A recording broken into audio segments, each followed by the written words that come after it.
The spread of coronavirus is accelerating. At the end of 2019, Chinese health officials confirmed they were treating dozens of pneumonia cases with an unknown cause. It was a new coronavirus, SARS-CoV-2. And then the first case of a new potentially deadly virus has been confirmed in the United States, and it's right in our own backyard. Patient 0 in Washington state. There is new concern about a deadly virus. January 19th was that first case, and that will always be in our memory. UW Medicine jumped in to help with the home assessment team. Lynch says the advantage is they still help the patient without having to tie up entire sections of the hospital. It's clearly dangerous. It kills people. This is not a cold. It's a global health emergency. Unfortunately. On February 29th, the first reported death in Washington state and the U.S.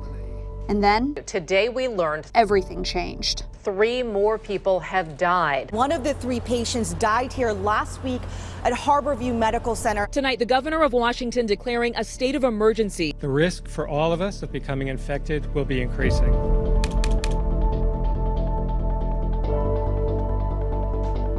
Help has arrived, and in a big way. UW Medicine's virology lab has already tested 200 specimens for COVID-19 and has the capacity to test 1,000 to 1,500 samples a day. My goal is that everyone who needs a test can get one. Seattle and the West Coast are the front lines for this virus. In fact, they started developing a test as soon as the virus sequence became available in early January.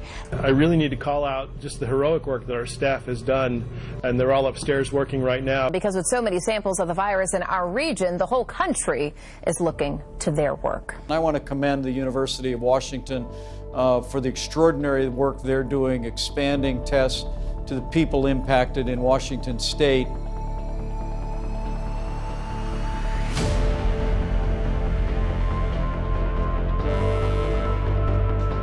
Going through drive-through testing now. The University of Washington Medical Center in North Seattle testing staff, faculty, and trainees. And now UW Medicine has opened up a drive-through testing clinic for patients.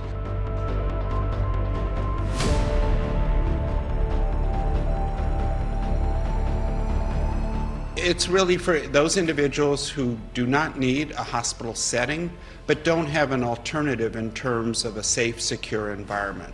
But this battle against COVID-19 isn't without its own challenges. And I'm going to turn it over to my colleague, Dr. Santiago Neme.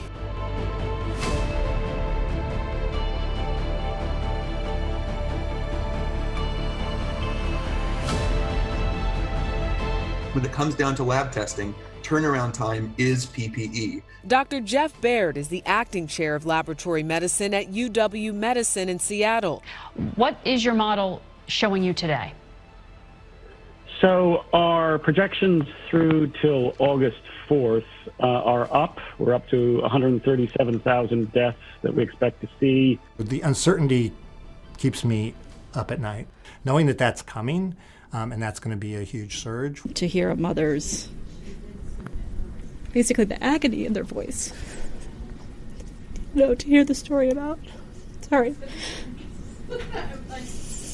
their family member that was a victim to this virus. I've seen more crying doctors and nurses in the last 2 weeks than I remember in my career because of the stress that this places on them, watching families have to be at a distance and patients being alone. So as you walk through and you see the hard work being done and people doing everything they need to take care of patients,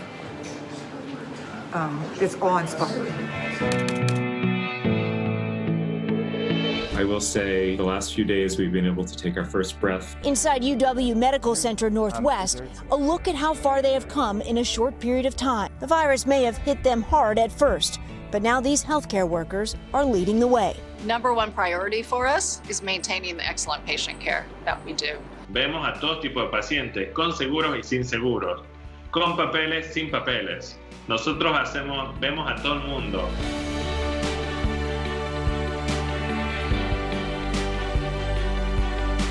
And with the testing, we didn't see any further cases in this facility. So I think it can work. And we really want to get the message out there that it's not hopeless in congregate settings for older adults. At the University of Washington, it's his institute's coronavirus modeling that the White House decided as it develops policy to confront the pandemic.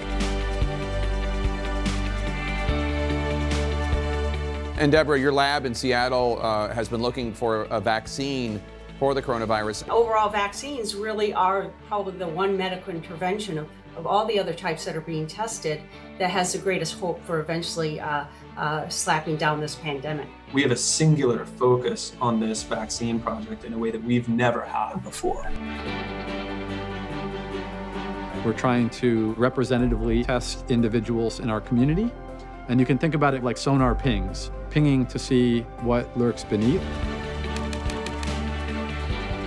It's really a game changer for the field to know, first of all, that having an antiviral drug that works. So the antibody recognizes the apex of the spike glycoprotein.